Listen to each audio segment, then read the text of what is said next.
we are a group of people over 55 years of age who have lived large lives, who have achieved all sorts of things in our world. And now we've come to realize that we're at that stage in our lives where we want to give back, that this is the Right. time. Those who can do, those who can't, teach. Well, I'll put my hand up there and go, at 64, I can't physically do what I did when I was 44. So maybe it's time to teach. But I'm got to tell you, I'm a whole lot wiser than what I was when I was 44. So, and we've Yeah. got these great tools as we're going to demonstrate in this podcast, because, today's subject is how to hire the right fit. And I really, that's a big question, Jacqueline. I also exactly. I thought, where we're going to start with Adam and Eve? It's like it's like well, The job when description. this is exactly, we are so aligned, isn't it? We think so alike. I was thinking you actually, before you start thinking of hiring, think about all the other stuff that needs to be in place to get the right fit. Mm. Um, uh, Hiring is one of my favorite conversations, but yeah, where were you going to start with that one? Planning. Planning, yeah, It planning is does always start good. it. Planning, yeah, It does start at planning and looking at your capabilities in terms of the business to generate the revenue that's going to pay for the employee. Now, it's all very well if it's a lot easier if you're doing a replacement, but if you're doing a new hire and you're building the business, there's always a risk associated with that. There's always a cost associated with it, and you need to be clear as to where that revenue is coming from and what exactly is it this person's there to do. Um, that's right. And I think it really starts there, even if it is a replacement. Um, it is sometimes an opportunity to revisit, you know, what type of skills do we need? Has anything shifted or changed, or is someone else going to move into a different role? And what's this new role? What is this new role about? Or the replacement? Yes, they Um, even do that in the cabinet, don't they? So when a minister's about to retire, opportunity to shuffle the cabinet. Let's see oh, what new sure. talents there. Let's see what we. No, that's a Yeah, very good point, exactly. Jacqueline, because it's that opportunity to look at your team and move the person. I think we've mentioned before in the podcast, you had a person that had been doing the same job for umpteen years and was bored and was looking for a challenge. Yeah, Okay, so here's the opportunity to move that around. And yes, look, if you can find that internal replacement, that's better the devil you know than the devil you don't. There's a that, lot of wisdom in that, and I've got to say that I'm I've had the experience of replacing my problem. So my problem wanted to leave, which I wasn't going to stop them from leaving. But then I replace them with another problem. So I've made the bad fit. And did we do anything different in that hiring process? Probably not. Was at arm's length from me. I was senior management. It was being done at a middle management level. But take responsibility because ultimately I'm the boss. So that's my responsibility when things go wrong. What I think it comes down to is um, in that case, we did not look at the values as closely as we should mm, have. And so, mm. whilst we had the technical skills, we didn't have the cultural match. Yeah, the cultural match is so important. Yeah. Yeah, and I mean, there is so much in it what you've just shared, but the cultural match is very important. And to start with, you actually want to think about the culture and to make sure that you have a culture and what is the culture that's needed to drive this business. Some people, work in the creative space and they need, risk takers, creative people, maybe more. Some others work in more conservative areas. They need, different qualities and cultures and how to collaborate. And because if you don't have that culture in the first place, it goes by, you know, the saying is the weakest link. and it just also deteriorates to the, what's it called, the lowest common denominator. Mm-hmm. And yeah, we've also, back in the days when we hired, we always checked for the technical skills first. But if they had the technical skills and didn't pass the cultural fit, we wouldn't hire them. Mm-hmm. Recently, I've seen some work around, particularly in government sectors, that are saying, look, go beyond the what's on paper, because there are often people who have not had the opportunity to formalize their knowledge Mm, and mm, skills, but may well be able to do the job. And it really mm, does throw this issue of cultural match into a higher priority level, because mm, um, if you can get that an understanding of how that person fits into mm. your business culture, then maybe you can compensate for the lack of formal qualification, Yeah. and you get to learn that they can do the job. It's this is a vexed subject, and there are no easy answers. So, dear podcast listener, if you think you're going to get an instant coffee out of this one, it's not going to happen. Yeah, there are Again, many nuances to consider, mm, and you're right. Sometimes we you a business owner or team manager needs to hire a specific expertise or skill, and which the team doesn't have. And sometimes I think, oh, I have to hire the best possible person. It depends. It may be the case, but in many cases, the cultural fit is more important. mm, mm, And also when we were sort of resorting to contractors who have these specific skills that was sometimes a company or business is after, we also made them train the team so the skills are being transferred to the team. And mm, we still looked at the cultural fit, because they can be, a square peg in a round hole if they don't have the cultural fit. mm, Yeah, there's sort of many nuances to consider.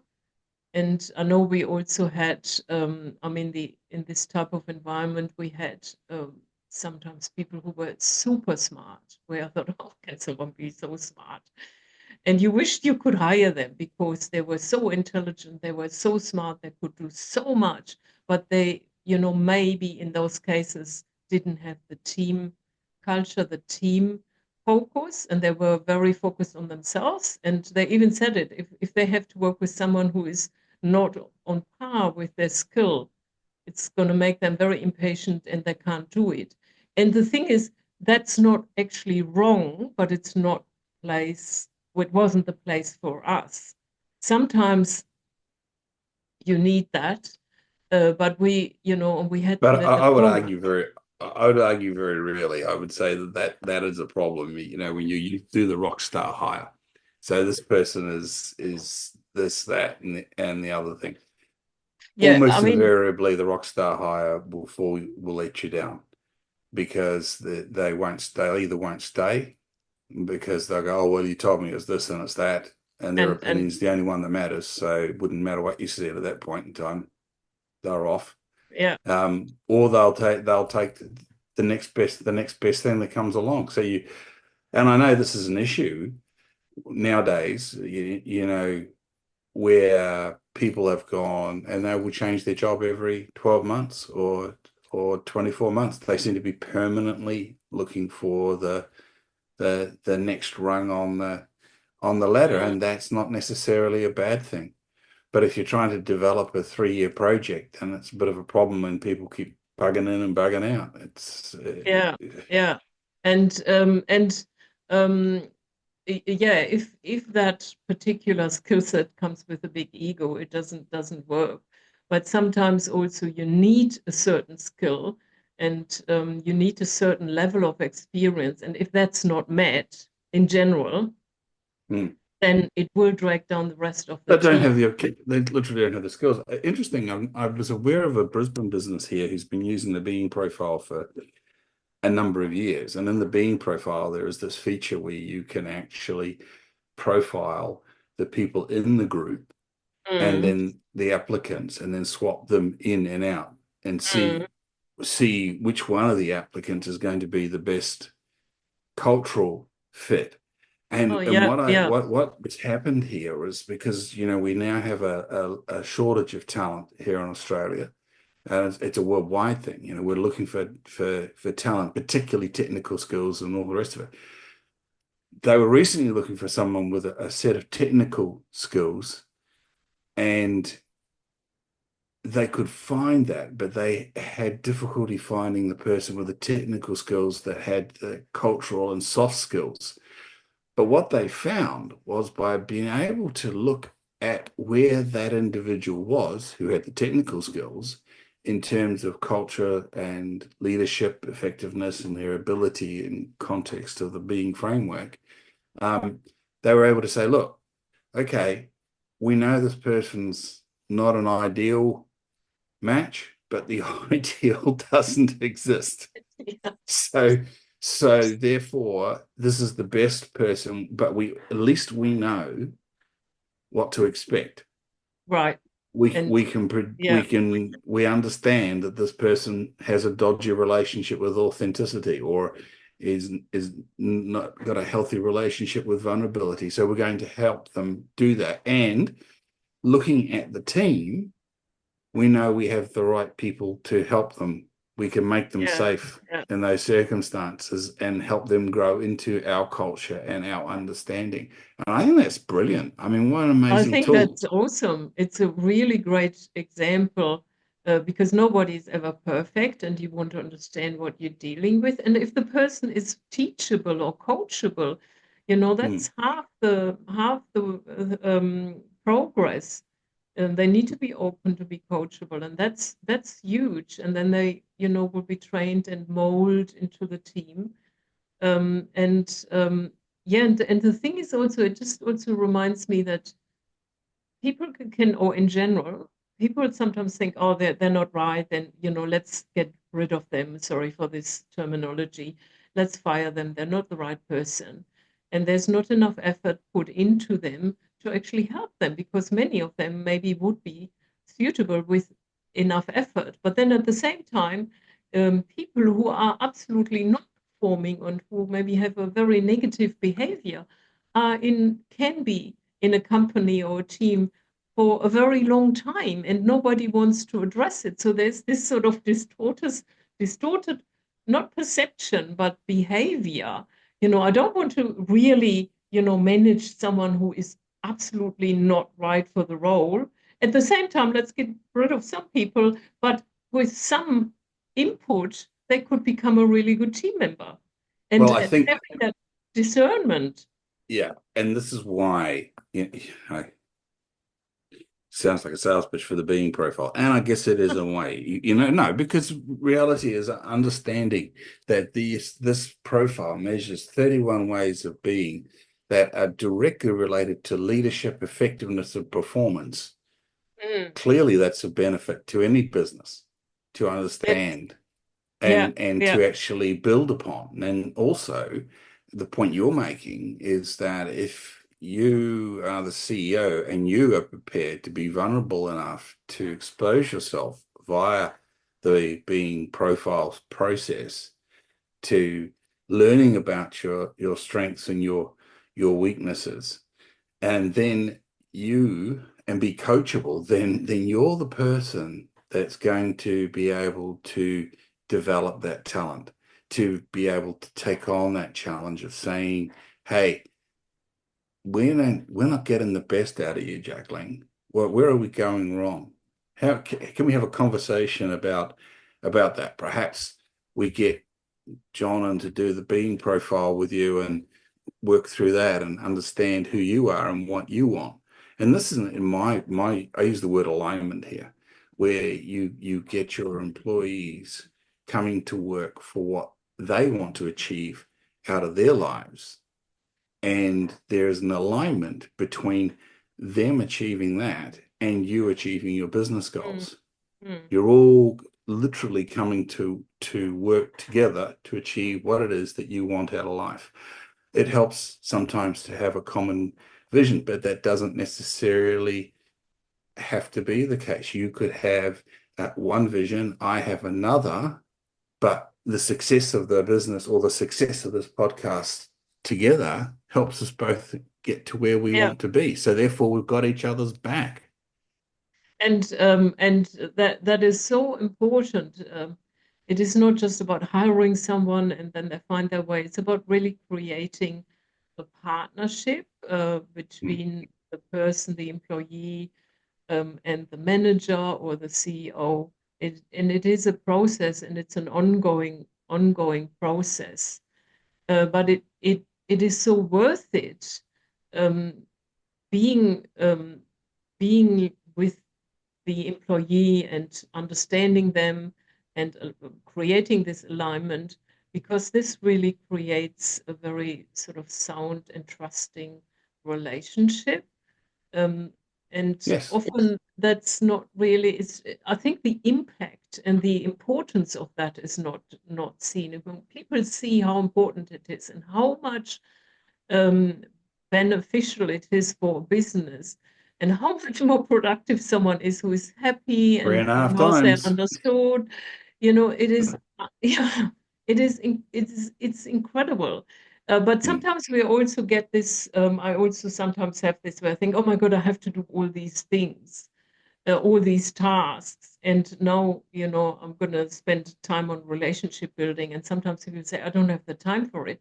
But it is actually the other way around. If you invest in this relationship with a peer or an employee, it will come back to you and it will give you more freedom to focus on your tasks rather than the other way around. And And that's a task I'll often give to a coachee when they're thinking of, oh, look, I've got too much to do, all the rest. Okay, so make a list of everything that you've got to do.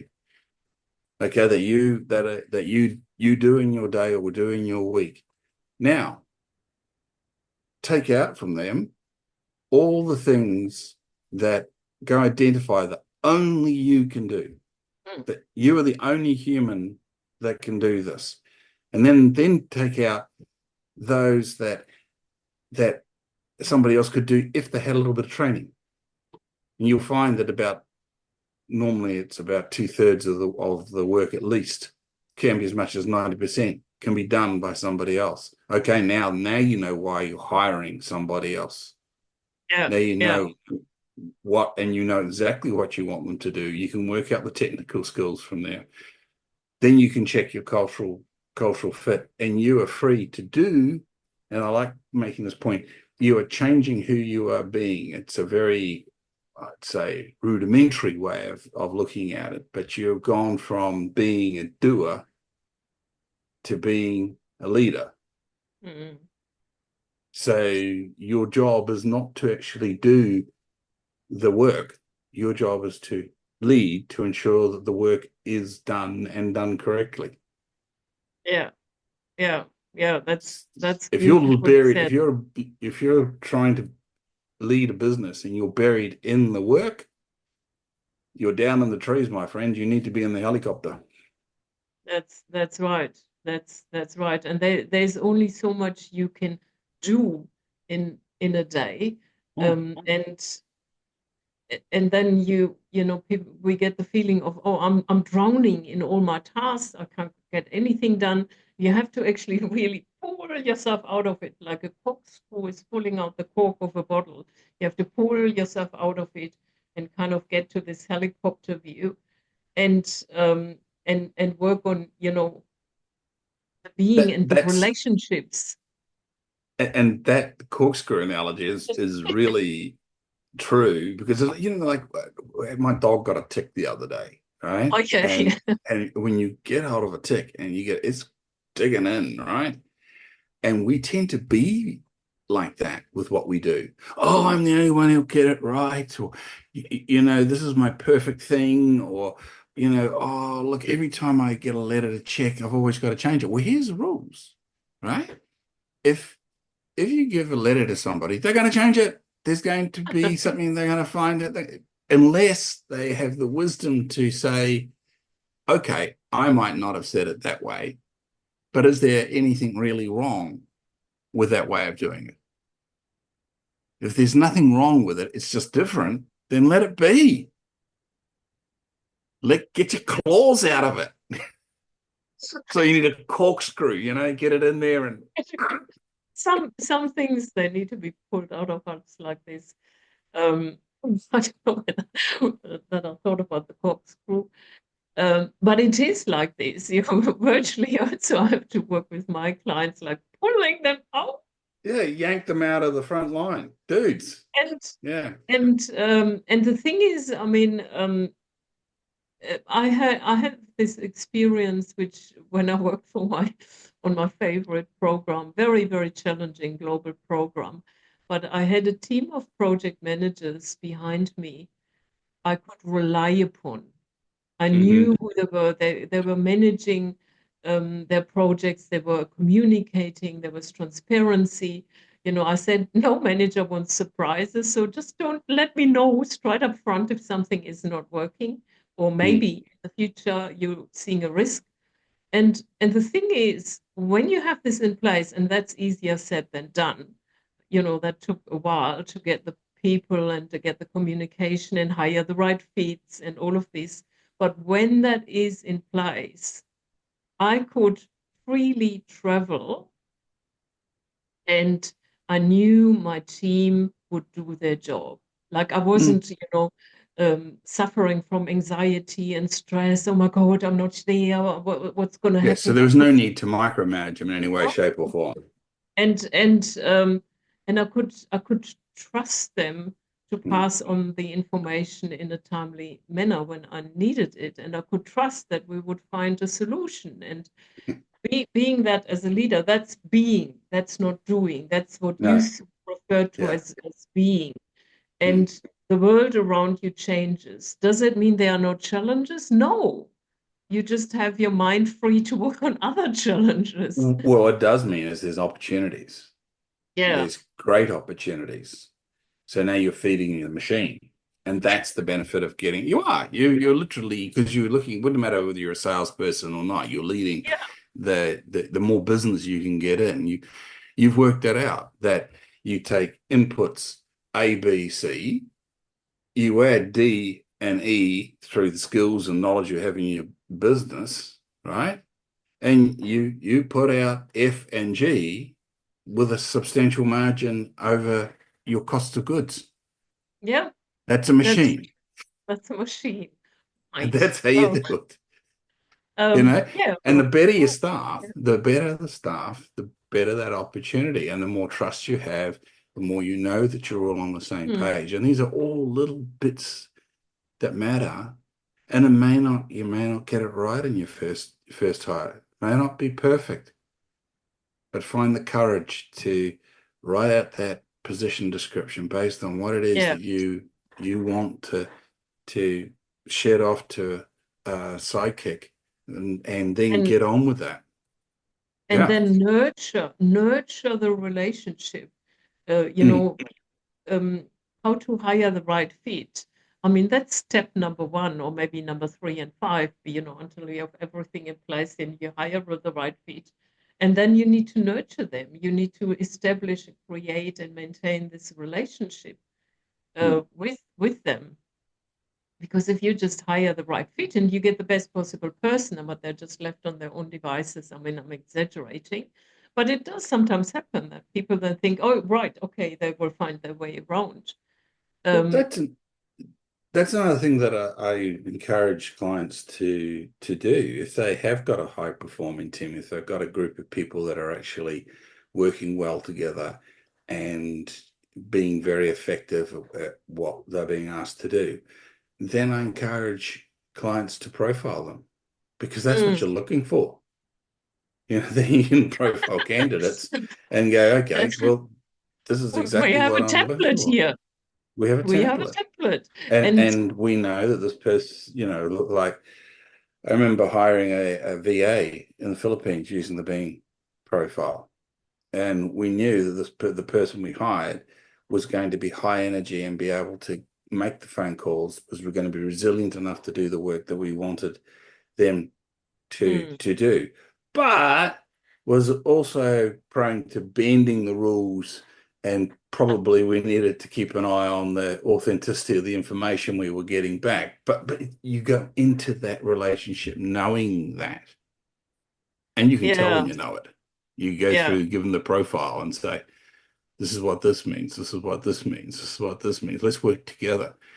And hopefully they come out the other end of the experience of being employed a little bit more self-awareness and growing on their road to where they're going. So, and Yeah. sometimes these relationships work out and sometimes they don't. Yeah. Yeah. There's no, That's also something. And sometimes people's life circumstances change and then they leave, even though they are a great employee. And all of this happens as well. And yeah, we've and I think spoken it's a lot. important to actually accept that in the And beginning. In the yeah, beginning, like say you're hiring a gun uh, account manager, someone that has got good qualifications, and they're running that account like they're running their own business. This is a yeah, person that's going and doing very well, and you can see they have the capability of becoming a general manager. Or it's so yeah, yeah, encourage them to go and find that next step, to be the next person, because while they're busy doing that and being as good as they can be, they're making you look like a rock star. right, right, Hire yes, the people that are better than you. yeah, yeah, Hire the people that are smarter than you. Don't ever be afraid of that, because you can help them and they will help you. yeah, and yeah, and high performing CEOs, that's what they do. They hire smarter people Mm, so they can do the job that they can't. mm. Mm, And yeah, again, bearing in mind that the CEO's job is to produce the projected profits, and make the company perform on its objectives. Nobody cares what they actually do each day. Nobody's even bloody interested, that's so that's long as the results are achieved. That's right. I mean, being a CEO can be quite a lonely ride. You're not going to be put on a pedestal, and everything you do is under a microscope, and people expect you to be perfect and give perfect press releases and whatever. And as soon as you have one slippage, that's what people remember. And Bang. yeah, it's It's a often tough gig. it is a tough gig. Yeah. And yeah, yeah. So right. I like sitting on the sideline. I went to Harvard Business School to do a course in strategic negotiation for the long term, and they told this joke about themselves. They literally told us this. That we have our MBA program here. Well, we know from research that the Harvard graduates that go on to become consultants do much better than those who go into management. And we've worked out that that's because the managers actually have to achieve something. The consultants can come in and say, do this, do that, do the other thing. And by the way, beware of this and this and this and this. And then if that doesn't succeed, there's always something that the poor manager hasn't managed to get done in the consultant's report, which is, well, I did tell you that you needed to be aware of that. They told that joke on themselves. And it's, Oh, that's hilarious. yeah, That so is there has got hilarious. to be an element of truth in that. And I think there is, because, you and I, we sit here with our knowledge and we give the best hints and bits and pieces, tidbits for people of how to get that right fit. I guess what I'm saying today is firstly understand what you're hiring that person to do, what the attributes technically are that they need, understand your culture and understand what's needed to fit into that. And that's where we can help you a great deal with the being profile or other practitioners. And there are other means. I'm not saying it's just that, but we can do it. Mm. And then when you have that fit and it's working, then understand that system, because everything in business is a system. You're human beings. are a system. The reason you were able to travel, knowing the rest of the team were doing their thing, was because it was systemic. You had built that ability into Mm, them by either recruiting people who knew how to do it or teaching them the skills and whatnot. And I remember when I worked in Roxelle and international trading, we knew our colleagues on the other side of the world knew what they were doing. So we were just able to get down, get dirty, and get fighting over numbers. It wasn't a matter of whether they could do what needed to be done. It yeah, was like yeah. high speed shark tank. And That's what it was like. And as the boss once said to the CEO of one of the major mills that made paper, so the guy says, "Well, it sounds like, like it's a bit of a shark tank." He said, "What would you rather me have? Guppies?" You know, it's like that. So, when you have that skill, and that's, I would never hold that culture out and saying that is a brilliant culture, but it was a brilliant culture in terms of building trading, and that's how that mm, company made money, by mm, trading, mm. right? You needed a bunch of sharks. The rest was shark food, and and that's the way it was. Yeah, yeah. So And and this is where people, I think, you can hasten to go, oh, gee, that's a horrible culture. And it's, look, I don't like it in the end. I departed, but then I probably got to the point where I burned out mm, mm. with that culture. Yeah, yeah, But that yeah. was what was effective in that. That's how they got the job done. And I'll leave my moral and ethical standards over here because I won't apply them to something that I don't understand. And that's really important. So yeah, if you're Mm. if you're if you're running a shark tank, get a shark. If you're in a goldfish bowl, get a goldfish. You know, if you're running a dairy herd, don't buy a sheep. Understand what it is you're doing in your business. Right, right. Understand what it takes Yeah, to be successful and contribute yeah. to your business, and that's where the And being profile and framework is super powerful. And I yeah, want to make this point, Jacqueline. There are many, many profiles out there, but nothing gets under the hood I like anywhere this one. close to as well as the being profile, because the being profile looks at what's driving the behaviors, not at the behaviors, but what is That's actually right. driving these behaviors. And it actually then allows that individual a visual, a knowledge of what Yeah. it is they can do to change. Sustainable change, not just an Sustainable imposed change, upon. real, yeah, yeah, not Yeah, just, not just, I just need to be motivated, or yeah, I'll just do my just 60 days and I'll have a new habit. yeah. No, That's not what it is. it's about an And awareness. yeah, and Hmm. I'm going to put the being profile and also the team profile up throughout this session today because we've referred to it a few times, and that Yeah. the And it's listeners an can see incredibly what it powerful tool, it even is. for a listener to actually understand where they are at and the environment they're in. If they are the CEO, or if they're an entrepreneur and they're looking to hire the first Yeah, employee, I would yeah. strongly suggest you invest the small amount of money that is needed to do the being profile done. Understand who you are before you go hiring somebody else. Very good advice. Yeah. And then you can do that. We can talk more about how they can work with your new employees too.